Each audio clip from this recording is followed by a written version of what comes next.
So let's begin. Today's talk is all about growing and caring for caneberries. Here's a short list of some 10-minute university handouts with helpful information that I think you will enjoy when you're thinking about growing some caneberries. You will also find publications on the OSU Extension website. These 4 OSU publications have in-depth information about growing caneberries. What I will be talking about today came from these research-based information and from these publications, which were updated in 2020. Now, here's a list of what I hope you will take away from today's talk, that you will be acquainted with the different types of caneberries. You'll be able to choose the correct variety for your situation. You will learn proper planting techniques and soil improvement, learn proper care of the plants, including fertilizing, watering, and pruning, and be aware of some possible pest problems and solutions. So, what exactly are caneberries? Well, they are berries that grow on hard, woody stems that are called canes. Blackberries and raspberries are caneberries, and sometimes you will see them written as cane fruits instead of caneberries. The plants bear soft fruit on shoots or canes that spring up from the ground, and they produce a fruit that is made up of many individual little sections, or they are called druplets, and each druplet has a seed inside. The new canes grow 1 year and produce fruit the next year. And then after the canes are done fruiting, then that cane will die. We also have several native caneberries that you may find familiar: salmonberry, thimbleberry, western dewberry, and we have a native black raspberry also. Now, types of caneberries. Both red, yellow, and black raspberries are available, and we have floricane fruiting, which is also called summer bearing. A lot of these words are interchangeable, and it kind of depends on what publication you're reading. We also have primocane fruiting, which are fall bearing and ever bearing. That's also names you may see written once in a while. And we have black raspberries, which are called black caps, and they are a floricane fruiting or a summer bearing raspberry. So now let's talk a little bit about, sorry, I missed this slide. The other types of caneberries are blackberries. We have trailing blackberries, which are only summer bearers. Then we have erect blackberries, which we have the floricane fruiting and the primocane fruiting kinds. And then we have semi-erect blackberries, which are only summer-bearing raspberries. Now, you're probably totally confused by now, aren't you? But we'll get into a little bit more detail about this in a little bit.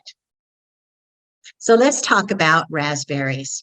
The floricane fruiting, in other words, the raspberries that will produce 1 crop in the summer. Their main crop is around mid-June, and that will be the second summer after planting. So if you planted raspberries in the spring, you will not get your first crop of the floricane fruiting raspberries until the following summer.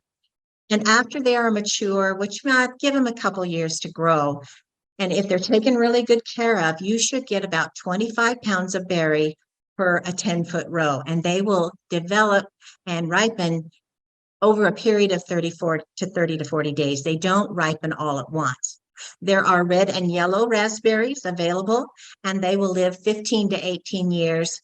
But I do know some that have lived as long as 30 years. It mostly depends on how well you take care of them and if they have any disease problems. Your black raspberries are not quite as long-lived as the red and yellow varieties. They will only live somewhere between 5 and 10 years.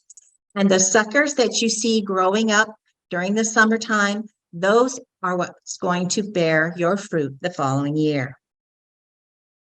Now, one of the publications I mentioned earlier is called Raspberry Cultivars for the Pacific Northwest. This publication is a great resource if you're wanting to plant raspberries or to learn about your raspberries. This publication will list the cultivar names as well as information such as disease issues, the plant vigor, the fruit size, how much they'll yield, and how cold hardy they are. So if you are planning on purchasing some raspberries, I would really suggest that you look through this publication. I have listed just a couple varieties here. Meeker and Willamette are old-fashioned varieties, but that taste really, really well. And the Cascade series is are new types of raspberries that were developed a few years ago from Oregon State University. They developed them to be resistant to root rot. And root rot is one of the problems we have with raspberries, which I will talk about again a little bit later. Then the primocane fruiting raspberries have a lower yield than the summer bearing. They will bear on the primocanes and the floricanes. And this might get a little confusing for people who don't know about this.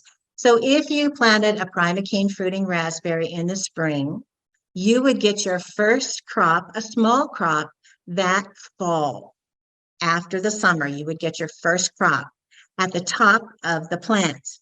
Then you would get your second crop the following summer, and they would be in the middle of the plant. Now, you can have 2 crops a year with these primocane fruiting raspberries, or you can have just 1 crop a year, and that would be only to produce berries in the fall. And that has to do with how you prune them. So I will discuss that when we talk about pruning. Once again, this publication will give you the information you need to know about the primocane fruiting cultivars too, and it will list the red and yellow varieties. There is one yellow floricane fruiting cultivar, but it doesn't have very good reviews. So if you really want a yellow raspberry, I would suggest that you get the primocane fruiting raspberry. And Anne and Fall Gold are 2 of them that are listed as being really good for the yellow varieties. Black raspberries, which are also called black caps, they're not grown by many gardeners. They have a very distinct flavor, and people tell me they either really like them or they can't stand them. They're grown commercially a lot, but not so much for the homeowners. They grow completely different than our red and yellow raspberries. They don't grow as a tall cane. They grow more shrub-like, and they do require more pruning. In other words, you have to do a lot of topping on the black caps in order to produce laterals, which will produce better fruit for that following year. Now, blackberries will produce their crops anywhere from mid-June to early September, depending on what variety or cultivar. Those 2 words are kind of interchangeable a lot of times. Sometimes we call them cultivars, sometimes we call them varieties. Anyway, blackberries come in 3 different types. Trailing, which if, like I said, when the plants have been in the ground a few years and if they're really good taken care of, you should get 10 to 13 pounds per plant. They also come in semi-erect, which are actually larger and grow a lot taller. That's why you'll see you could get about 25 pounds per plant. Then you get erect blackberries, which would get you between 18 and 25 pounds in a 10-foot row. Now, trailing and semi-erect blackberries grow only from the crown. So you plant them a certain distance apart, and each year when they will grow from that crown. But erect blackberries grow from the crown and from roots. So in other words, if you plant them certain space apart, as the years go by, you will see more of these erect blackberries coming up in between the ones that you had originally planted. The erect are the most cold hardy for those of you that live in higher elevations, or you're living in an area where you have where your weather is a lot colder than here in the Willamette Valley. The life expectancy on blackberries is quite long, about 15 to 40 years, and that's a long time for blackberries. OSU also has a publication called Blackberry Cultivars for Oregon, and it's just like the raspberry information that I talked about. So it will give you all kinds of information you will want to know about your blackberries. Now, as you're reading these names on this slide, you probably see some that are very familiar to you. The trailing varieties are ones we see most, and that is like Marion, Obsidian, Boysen, Logan, and Tayberry. I'm sure you're used to seeing those. But in recent years, the erect and semi-erect varieties have become more popular. The semi-erect mainly because they have all thornless varieties. They don't have any that has thorns on them. The erect varieties both have thornless and thorny canes, but trailing has only one thornless variety. And unfortunately, the reviews on that aren't quite as good. Now I'm going to ask you a little quiz, okay? Boysenberries, loganberries, and tayberries are a cross between a raspberry and a blackberry. Now, do you know why we call them blackberries and not raspberries? Some of you right now are saying, I know the answer to that. Well, for those of you that don't, this is the answer. When you pick a raspberry, the receptacle that's inside of that berry stays on the plant. But when you pick a blackberry, the receptacle stays inside of the berry, and that is part that you eat. So the receptacles inside of boysen, logan, and tayberries all stay inside. So we call them blackberries instead of raspberries. Interesting, huh? All right, let's get on with it. Now that you know what you want to plant, let's figure out how you're going to do that. You need to select the site. You need to select it in full sun for the sweetest berries. The more sun they get, the sweeter the berries are going to be. You need to check the pH. The pH needs to be somewhere between 5.6 and 6.5. Here in the Willamette Valley, that's usually what we see, sometimes a little bit lower. It's best to put them in fertile, well-drained soils, and we can add amendments, and I will talk about that to make sure that our soils are well-drained. In raspberries, because they get a lot of root rot, it's really suggested that you plant your raspberries on a raised mound or in raised beds. It is said that if your if your raspberries are planted on a mound about 18 to 2 feet high, you will have a 90% less chance of getting root rot on your raspberries. Now, blackberries are more tolerant of wet, heavy soils, so that's not quite as important as it is in raspberries. You do want to avoid areas that have high winds, or if you have a cold microclimate in your landscape. So you're going to walk around at different times of the year or different times of the day. Find out if you have an area that you get a really, really cold, and that might not be a good area for your raspberries and your blackberries.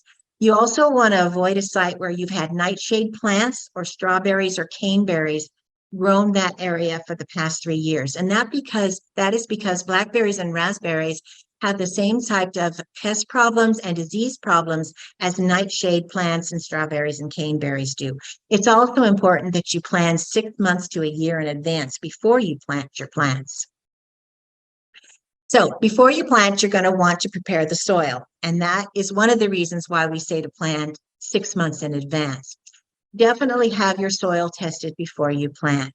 That way you'll know if the numbers are correct. If not, you can probably either add lime to increase the pH or add elemental sulfur to lower the pH. You're going to want to eliminate all the perennial weeds, because once you plant your plants in the ground, you're not going to want to be dealing with weeds right off the bat. You're going to want to have a nice clean area. You're going to amend the soil with either fine aged bark chips or sawdust or bark. You can even use well-composted manures or any other type of plant-based compost. You're going to work that into the soil. And you're going to want to have an organic matter above 3%. And there are a lot of articles that you can look up online that will tell you how to figure out the percentage of organic matter that you have in your soil. And once again, try to be sure that the amendments that you do add to your soil are free of weed seeds. We don't want to start out with those weeds if we can help it. Now, planting your caneberries. You're going to want to purchase certified disease-free plants. You're not going to want to go to your neighbor or your relative and dig up some of their plants and come into your place and plant them. And I know you might think, well, why not? Because I love their plants. The problem is, if their plants do have some type of disease or insect, you're going to be bringing that over to your own area, to your place. So it's more important that you purchase certified disease-free plants. You're going to want to plant as early as the soil can be worked in the spring. And now if you're buying a bare root, and I will tell you that the caneberries are usually in the nurseries around January or February. A lot of them at that time of year will be bare root. So you're going to want to spread the roots out into a shallow hole. If you're buying in a container, you're going to want to dig the hole so that it's large enough to contain that root ball. But you're going to plant your plants 1 or 2 inches below where the root meets the cane. So look at your plant and you'll see right in that area where the cane meets the roots, and you're going to want to plant a couple inches below that. Then you're going to water in to settle the soil, and then you're going to cut the canes off to about 6 inches. And then you're going to apply some mulch, and I will talk about mulch a little bit later.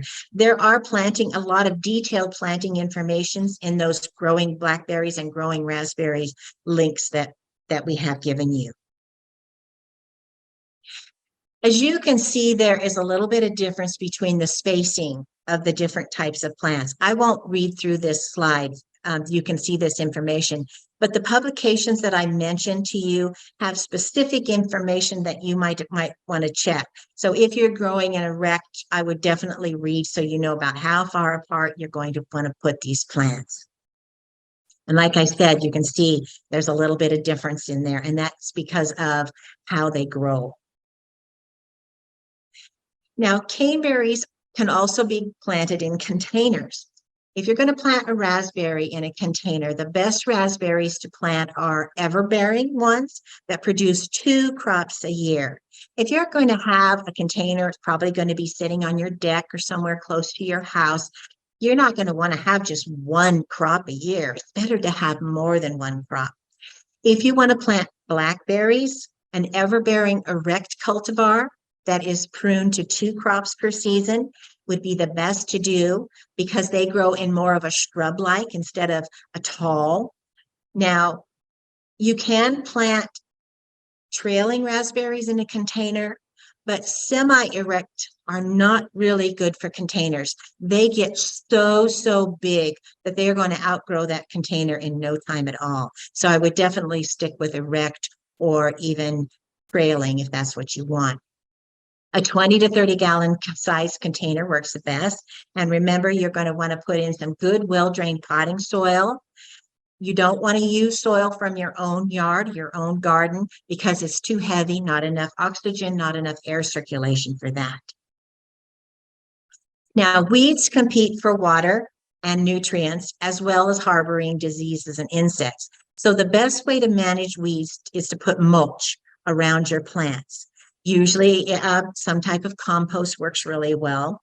And that way, if the compost happens to get amended into the soil, it will help add that organic matter. You're going to want to weed by hand, or you can use a cultivation tool. Now, with blackberries, with trailing and semi-erect blackberries that only grow from the crown, it will be easy to take some type of tool and get in there and pull the weeds away. But for your raspberries and your erect blackberries that grow all through your planting area, it's going to be kind of hard. If you get in there with a hoe, some other type of cultivation tool, you're probably going to be yanking on some of those newly grown raspberries. So you hand weeding in a raspberry and an erect blackberry patch is the best way to do it. Now for irrigation, caneberries are made mostly of water, so they need sufficient water for best results and for best fruit quality. You want to water several times a week on your newly set out plants, the ones that you're going to be planting in the spring. And for your established plants, they require about 1 to 1.5 inches of water per week. You're going to want to wet the soil down to about 1/2 inch to 1 foot. So after you're done watering, you're going to want to dig down a little bit. Make sure that the water that you are putting on these plants are getting down deep enough. Of course, drip irrigation and soaker hoses are probably the ideal way to go. If you do overwater, not only are you wasting some of that water, but it can also cause some disease problems on the leaves of those plants. Now for fertilizing. For your planting year, the first year you plant your raspberries or your blackberries, you're going to want to put 3 applications of fertilizers on. 2 weeks after planting, a month later, and then a month after that. But after they are established, you're only going to need to have 2 applications, one in late March to early April, and the second one in late May to early June. There are both organic and inorganic fertilizers available, and there are so many different types that you can use. And they will tell you exactly how much to put on, that it wouldn't be worth me going through that right now. So I would definitely suggest that you check with those OSU publications. They have detailed types and detailed amounts of fertilizers to put on your plants. Now let's talk about pruning. This is going to get a little bit complicated because I'm going to go through each type here. For your summer bearing raspberries, they need to be pruned every year, and it's really pretty easy. In late summer or fall, you're going to remove all the canes that produced berries that summer. Now, while your raspberries are producing those berries in the summer, you are having new canes growing up. That's next year's crop, okay? So you're going to remove the old canes, and trust me, they're all going to be mixed in there together, but you can tell which ones are older and which ones are newer. The older ones, they look it. They really do. And then about March, you're going to top them to about 6 feet. You top them, that helps make laterals grow sideways, which will help you, which will produce more berries. Now, for your fall bearing raspberries, you can do it two ways. You can either have them grow just in the fall, or you can put out two crops. What a lot of people do is they have one row of summer bearing raspberries and one row of fall bearing raspberries, and they cut their fall bearing raspberries down in March. That way they grow up through the summer and they have a fall crop. The next March, they cut them down to the ground, like 4 to 6 inches. They grow up, they only have a fall crop. But if you wanted to have two crops a year, what you do is, remember what I said, that they get their first crop in the fall. So after they produce and they're done producing that crop, you are going to cut off the tips. You're going to cut off everything that produced, because the next summer they're going to be producing them in the middle of those canes. That's your second crop. When it's done producing, then you can cut those old canes down and they will be gone, but your new ones will already have started to grow.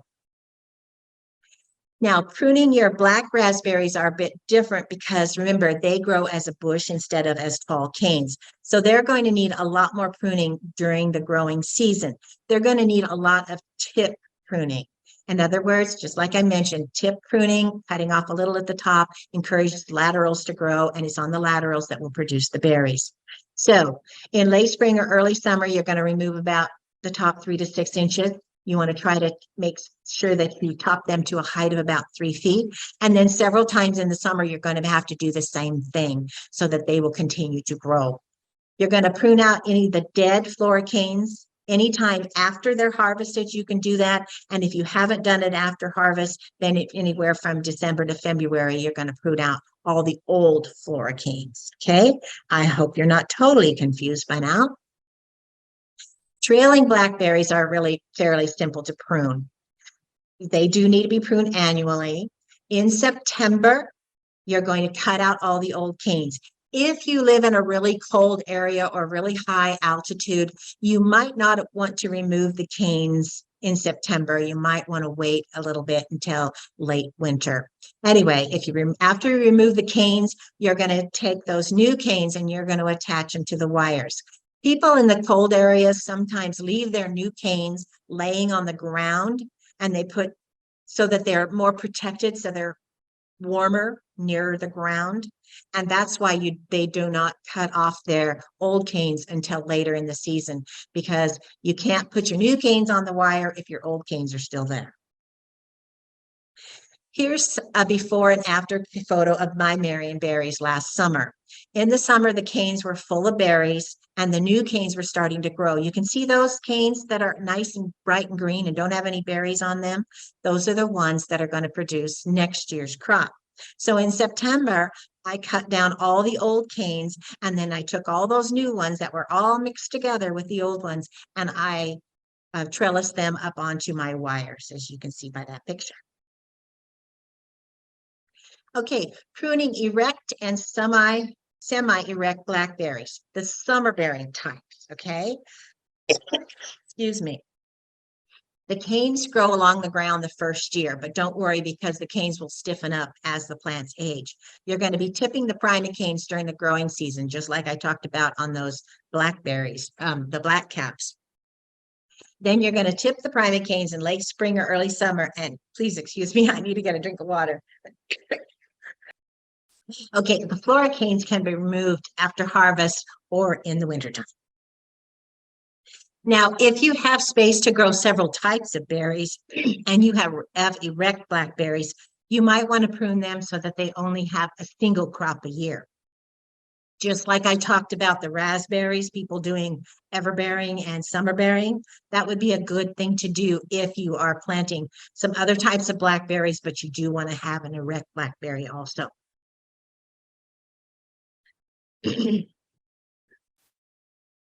Okay, now if you are totally confused, you might want to watch our growing and pruning blackberry video.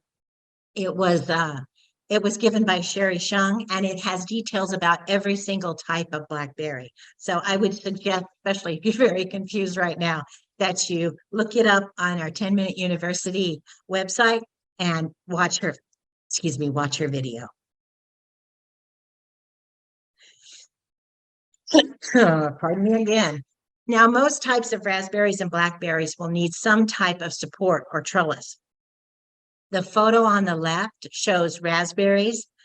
It's just two wires going down, and the raspberries are growing up through the middle. Sometimes people will tie their raspberries to the wires. Sometimes they just use the wires to hold their raspberries in the middle so that they don't fall over. The photo on the right shows one way to do trailing blackberries. There are two horizontal wires about 18 inches apart. You can do it that way, or you can do it other ways if you want to. There are several different ways to trellis, and I would suggest that you look up all the different types and just do what you feel is best for you and your situation. Now we're going to talk about some problems with them. Here's a list of a few of abiotic problems that you may have with your caneberries. You may have some winter cold injury, maybe some frost injury, sometimes poor pollination happen. And sometimes if you don't have enough leaves on your plants, they will be damaged by the sun. That's what that little picture on the bottom right shows. That shows some raspberries that got a little bit of sunburn on them. Now, caneberries can develop some types of leaf and cane spots. It's usually more common on blackberries, especially Logan and Marion berries. The symptoms for canes and leaf spots are usually, the leaf spots vary from light to dark brown. They may first appear purplish. The older leaf spots might have centers that are kind of whitish with a brown or red border, and you might see the small dots in the center. Seldom do you need chemicals for these cane and leaf spots, unless you have a terrible, terrible problem with them on your pymycanes. You may have to look up some chemical management options for you. Usually they will go away because you're going to be removing the old canes, and most of the time these leaf and cane spots are only on the old canes. So once you remove them and clean up your area, then you won't have so much of a problem. There are preventative sprays that you can spray in the wintertime, and that information is in those publications. Now, botrytis is a common fungal disease that we run across in berries. It's sometimes called gray mold, and obviously you know why it's called gray mold. We see this a lot in the Pacific Northwest because we a lot of times have wet, warm springs. The symptoms are the fruit are rotted, obviously, and you see these tufts of gray fungus that's growing all over the berry. It doesn't happen just in our caneberries. It happens in a lot of our other berries. Strawberries have a problem with botrytis. So what you want to do if you have this problem, you want to maintain an open canopy. In other words, we need a lot of air circulation going through there if possible. Try to avoid overhead watering, and don't water late in the day because you don't want the water to stay on the plant. Avoid excessive nitrogen. They found that plants that have too much nitrogen are more susceptible to botrytis. Sanitation is very important. Pick off those that you see that are gray and moldy, because they will also, the mold will also go to the ones that haven't got it yet. So you don't want those. You don't want it to spread. Take them away. Try to control the weeds. Remember, I mentioned weeds also encourage diseases in your area. And there are some resistant varieties in that publication that I mentioned that you might want to look through. Now, root rot is the biggest problem we have with raspberries. And their symptoms are that you'll see wilting and death of the canes, the old canes, excuse me, in early spring or late summer. And the leaves may turn yellow or bronze, and they wilt. They look like they've kind of been scorched. And then also the dead leaves will remain on the stem late in the season. They won't fall off. Now, If you have this, you'll notice that it's only going to be on the old canes. And remember, your new canes for next year's crop are growing at the same time. And they will be nice and bright and green. And you'll think, hey, well, at least I'll have a good crop next year because my new canes, my new primate canes look great. That's not what's going to happen because this is a root rot problem. The canes that are trying to produce the berries are needing so much energy that the roots are dying and they can't take up the nutrients or the water. But your new canes, they don't need quite as much energy. So they're saying, I can get by with just a little bit. So they look really good. But I promise you, next summer, as those new primicanes have turned into floricanes and they're trying to put on berries, they're going to succumb to root rot disease also. So there are raspberries that are, you can plant some resistant varieties that cultivar list does mention some of them. It is caused by poor drainage. That's why putting your raspberries on an 18 to 2 foot high mound will help with this. It is not treatable. If you have root rot in your raspberries, you're going to have to remove those plants and you're going to have to put those plants in a new location. Okay. And do whatever you do, don't give those plants to your neighbor or a relative or a friend, because that means you're just giving them that same problem. Now, the spotted ring Drosophila is a bothersome little fruit fly that has caused a lot of problem with berries and soft fruits. It's a type of fruit fly that will lay her eggs inside of the berries on your bushes as they are getting ripe.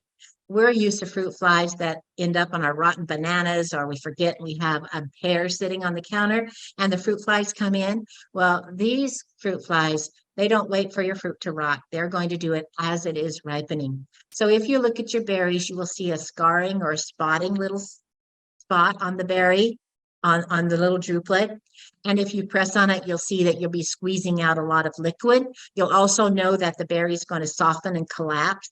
And then if you really look hard, you'll be able to see the white larva or the little pupa or even the eggs inside of it.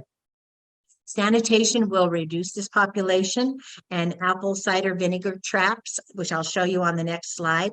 And the late harvested varieties are more susceptible because these fruit flies have several generations a year. So if you think you have a problem with this and you're thinking about putting in some berries, you might want to put in the earlier ripening varieties instead of the late ripening varieties. And this shows you some of the spotted wing Drosophila traps. They're just a cup with some little holes around the outside and filled with apple cider vinegar. OSU does have a publication that tells you exactly how to make these. And there's different people have tried different things, clear ones, red ones, yellow ones. The picture on the right shows a clear cup that is a yellow sticky tag inside of it. And that sticky tag is just in there so that when the whatever flies or bugs come in and get stuck to that, they can actually look at it and see if they have the problem with the spotted wing Drosophila. It was really bad about 2009, and then we had started to get a little bit less of a problem. But unfortunately, the last couple of years, I've heard that people are having problems with it again. Now, you may find a raspberry crown borer on your caneberries. It looks like a yellow jacket, but it's actually a clearwing moth. And the symptoms are the canes just prematurely die, and they might have spindly growth, and the leaf size isn't as big. So if you would to open up one of those canes, you will see the larva down near the bottom that is chewing on those canes so that they can't grow properly. So what you're going to want to do is you're going to want to dig out and burn the infested canes and crowns. And of course, all the publications will tell you to remove your host plants, such as the wild blackberries, but we all know that's an impossible thing to do. Now, the brown marmorated stink bug, or we just call him a BMSB, is an emerging pest in caneberries. It's been a problem in some of our edibles in recent years, but it seems like the populations in the caneberries has been growing recently, which is a bad thing. And the developing druplets collapse or change color. You can see that photo on the right of all those little dark reddish. That's where the stink bug has stuck his mouth into that little druplet there and sucked out all the juices. Mostly on the late season cultivars, it seems to happen on those more often. And what you can do is monitor your crops for the stink bug. And if you see them, pick them off, put them in a bucket or a cup of soapy water. We also have a little tiny, tiny little wasp called a samurai wasp. And they've been bringing some of these little samurai wasps into our area, and they've done a really good job of attacking the eggs of these brown marmorated stink bugs. So we're hoping that the population of the samurai wasp will increase so we won't have a problem with our stink bugs in the future. Now, be sure to look up the information in the OSU caneberry production publications. They are so well written and there's so much information in there. You will definitely be glad that you found them and found that information.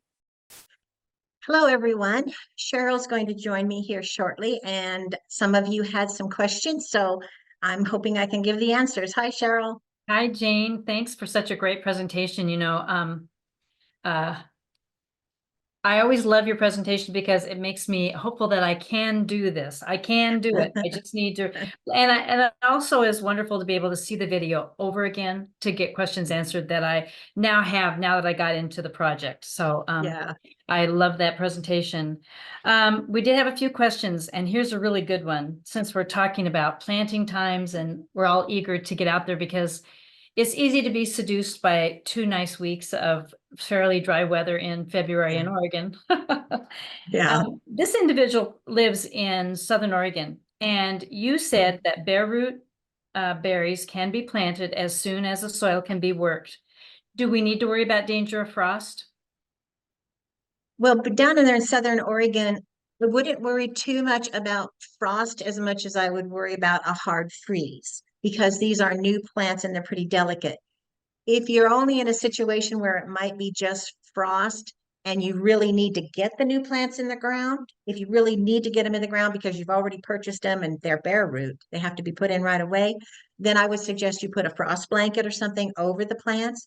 But like I said, in that you're going to cut them down to 6 inches after, when you buy them in the store, I don't know how tall they're going to be. Different nurseries have different sizes, but you're going to cut them down to about 6 inches. So it will be really easy to cover them up with row cover or a frost blanket or something. That's if you need to put them in and you're still going to have frost damage.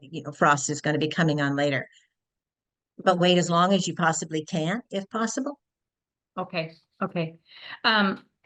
Excellent answer.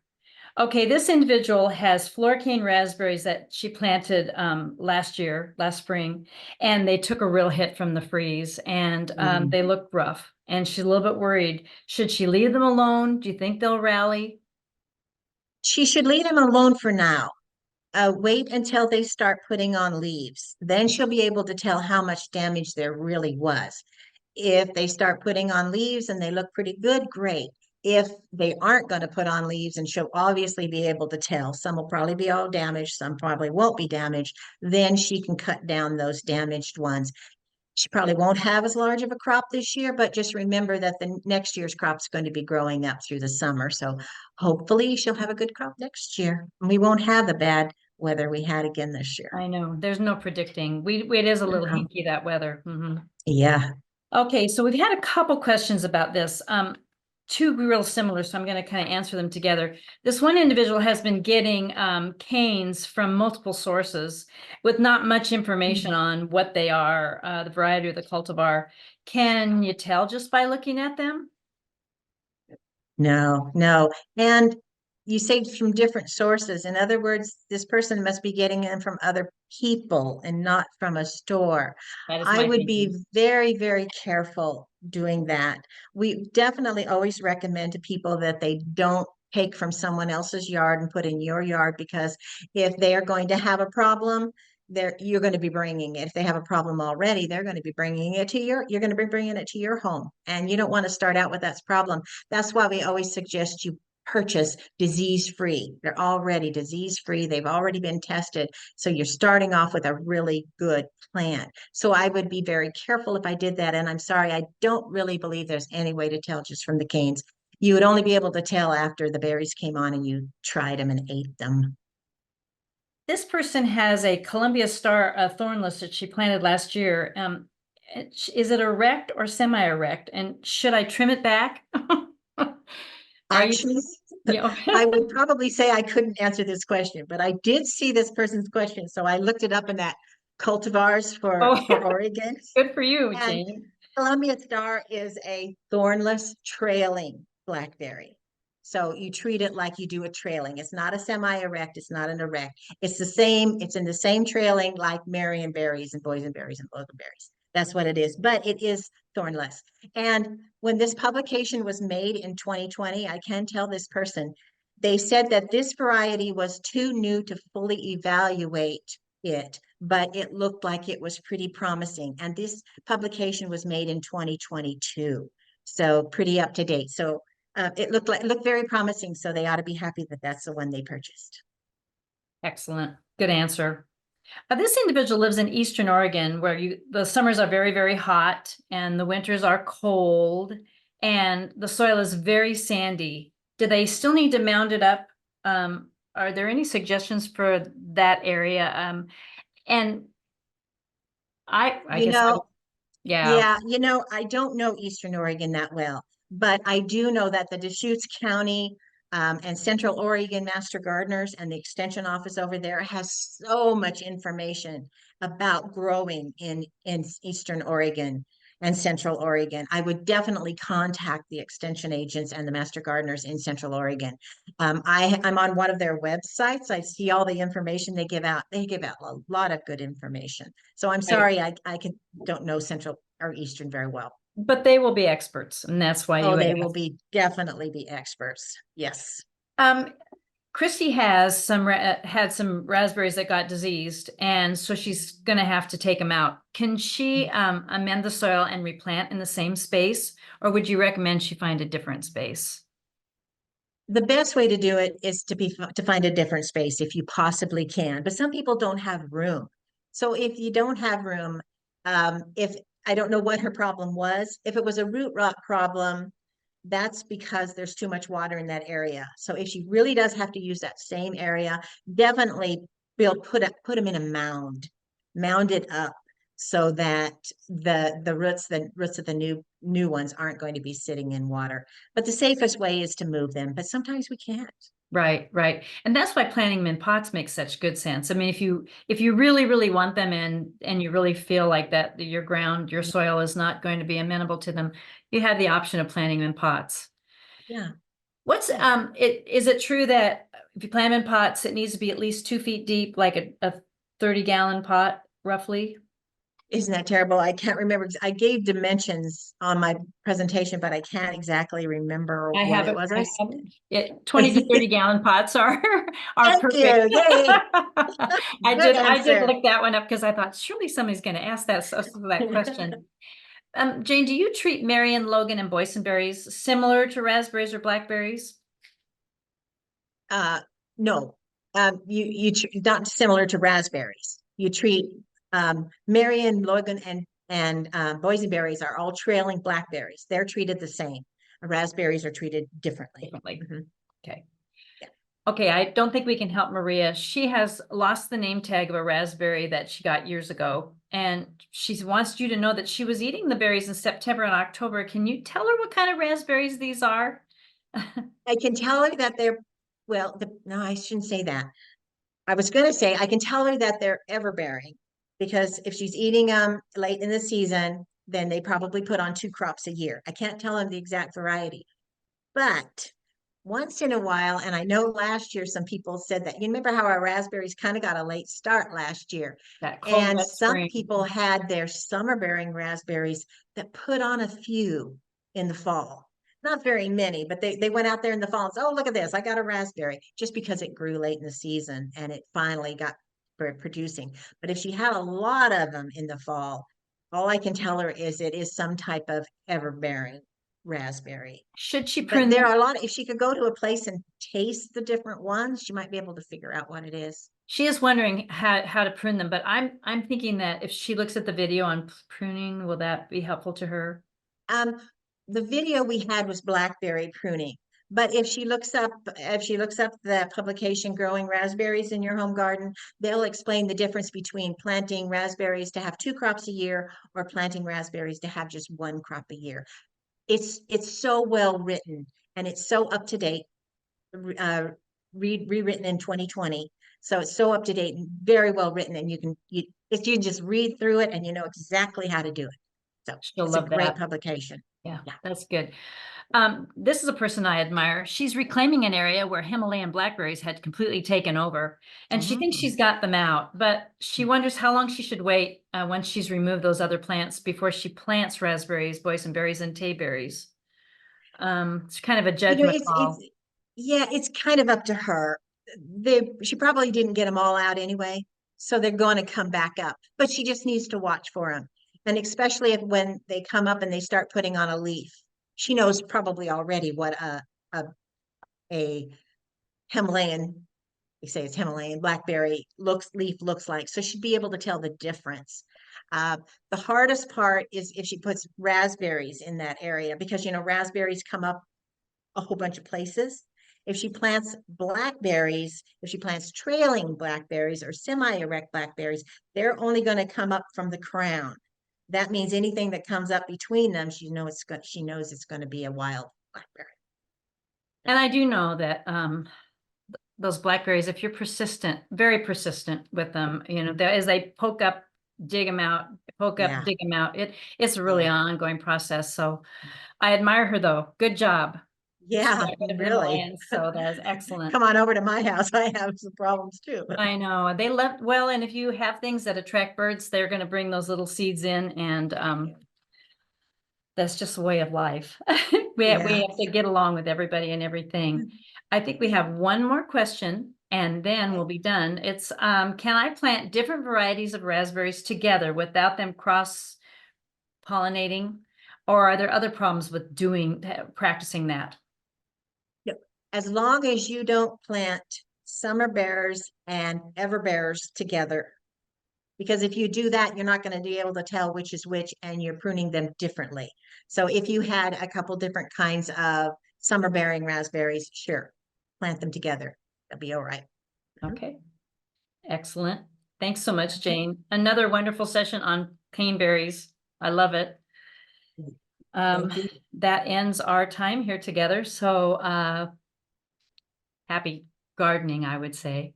It's beautiful out today. Go out and work in your yard. Good. Thank you. And thank you everyone for the questions and for watching. Bye.